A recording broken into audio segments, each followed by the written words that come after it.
A'udzubillahi minasyaitonirrajim. Bismillahirrahmanirrahim. Assalamualaikum warahmatullahi wabarakatuh.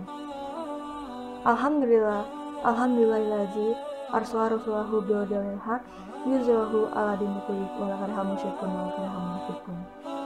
Asyhadu an la ilaha illallah wa asyhadu anna Muhammadan abduhu wa rasuluh. Amma ba'du. Puji syukur atas kehadirat Allah Subhanahu wa taala yang telah melimpahkan rahmat dan karunia kepada kita semua, sehingga sampai saat ini kita masih diberi kesehatan jasmani dan rohani. Salawat serta salam tak lupa pula kita hadiahkan junjungan alam, yakni Nabi besar Muhammad SAW, dengan sama-sama mengucapkan Allahumma sholli ala sayyidina Muhammad wa ala ali sayyidina Muhammad. Kaum muslimat yang dirahmati Allah, nilai puasa di sisi Allah akan sangat bergantung pada kualitas puasanya. Semakin puasa berkualitas, semakin tinggi nilainya di sisi Allah. Sebaliknya, puasa yang kualitasnya sekadar menahan rasa lapar dan haus, itu tidak bernilai apa-apa di sisi Allah Subhanahu wa taala. Persis seperti sabda Nabi dalam hadis riwayat Anas dan Ibnu Majah yang artinya, betapa banyak orang berpuasa tapi tidak mendapatkan apa-apa baginya kecuali rasa lapar. Kaum muslimat yang dirahmati Allah, mengerjakan amal dengan optimal dan berusaha mendapatkan kualitas tertinggi adalah sebuah keharusan. Inilah mengapa Dr. Mustafa Dib Al-Bughori dan Mursyid Mistu dalam Al-Wafi saat menjelaskan hadis, Innallah katabal ihsan ala kulli syai'in, yang artinya, sesungguhnya Allah mewajibkan berlaku ihsan dalam segala hal. Hadis riwayat Muslim. Beliau berdua mengatakan hadis ini merupakan dalil yang menunjukkan keharusan berlaku ihsan, yaitu dengan melakukan sesuatu perbuatan dengan baik dan maksimal. Demikian pula dengan puasa. Marilah kita tunaikan puasa kita dengan sebaik-baiknya sehingga ia benar-benar menjadi puasa yang berkualitas. Bagaimana caranya agar puasa kita berkualitas? Yang pertama, ikhlas. Agar puasa kita berkualitas, puasa kita harus ikhlas. Tak hanya puasa, bahkan seluruh amal yang kita perbuat akan ditentukan niat menjadi syarat diterimanya amalnya. Seperti hadis riwayat Bukhari dan Muslim yang berbunyi, Innamal a'malu binniyat wa innama imri ma nawai.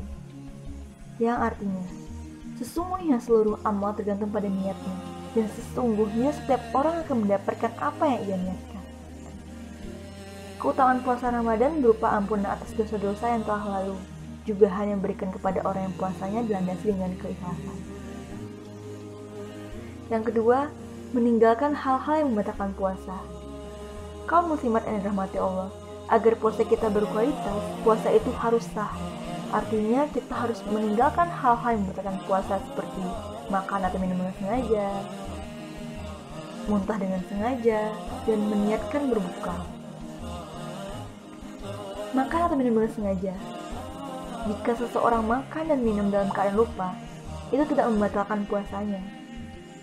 Tetapi dalam hadis riwayat jamaah, barang siapa yang lupa padahal ia berpuasa, lalu ia makan atau minum, hendaklah ia meneruskan puasanya, karena ia diberi makan dan minum oleh Allah Subhanahu wa taala. Kemudian muntah dengan sengaja.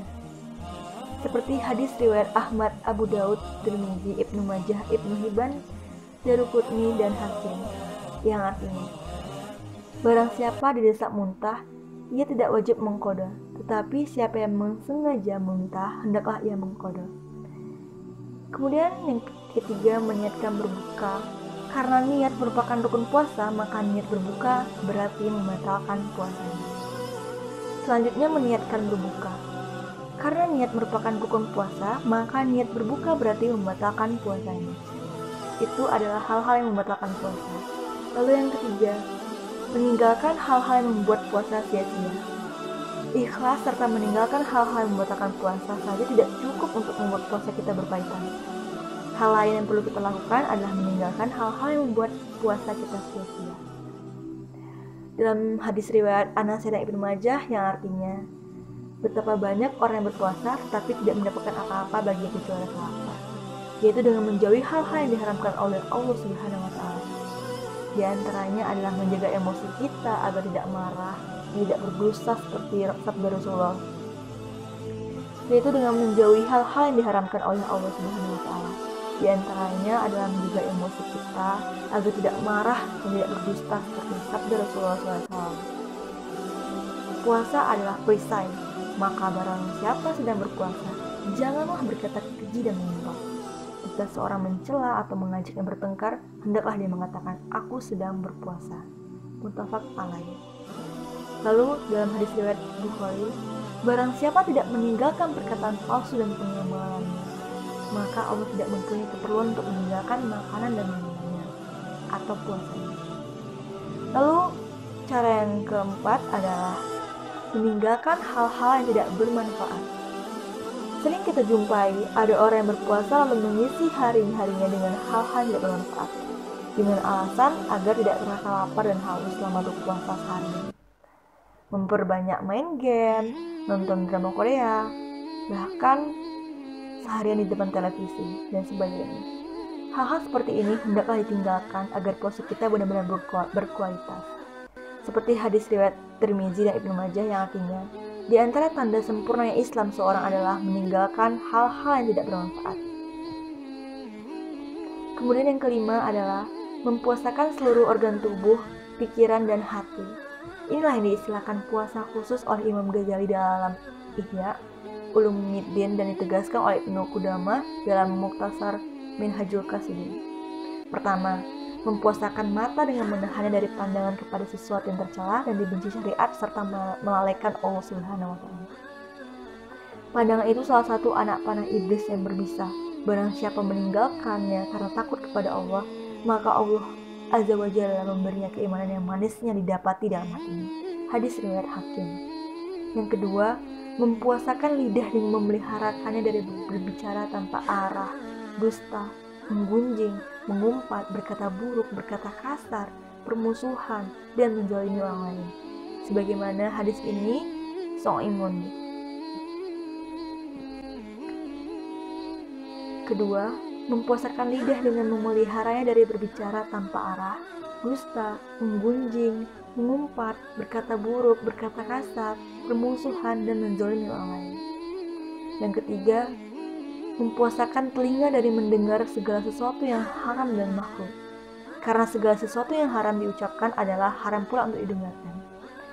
Dan sebagaimana dalam surat Al-Maidah ayat 42 yang berbunyi, A'udzu billahi minasyaitonir rajim.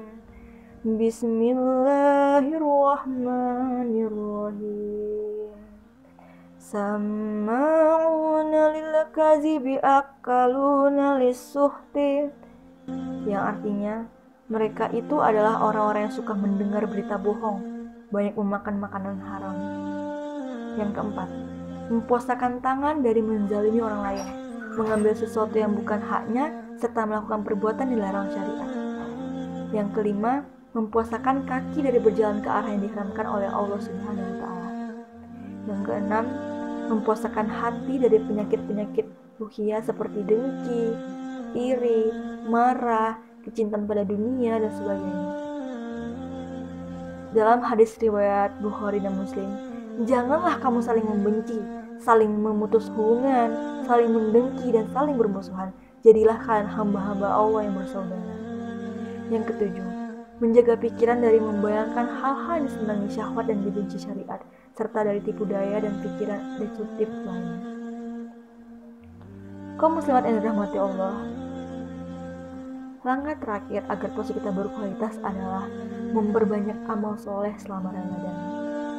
Di saat kita meninggalkan hal yang haram tidak bermanfaat, pada saat yang sama kita memperbanyak amal soleh pada saat berpuasa, seperti memperbanyak tilawah Al-Quran, berzikir kepada Allah, sholat sunat, tafakur, mengkaji ilmu-ilmu agama, memperbanyak infak, dan lain-lain sebagainya. Rasulullah dan para sahabatnya sangat mengerti tentang keutamaan Ramadan dan bagaimana memperbaiki kualitas puasa mereka. Karenanya dalam kesempatan istimewa ini mereka memperbanyak amal soleh. Ibnu Abbas menuturkan bagaimana peningkatan amal soleh Rasulullah SAW, khususnya tadarus dan infak. Demikianlah 6 langkah agar puasa kita berkualitas. Semoga kita termasuk orang-orang yang dimudahkan Allah Subhanahu wa taala hingga akhirnya mencapai derajat takwa dan kelak akan dimasukkan ke dalam surganya. Amin.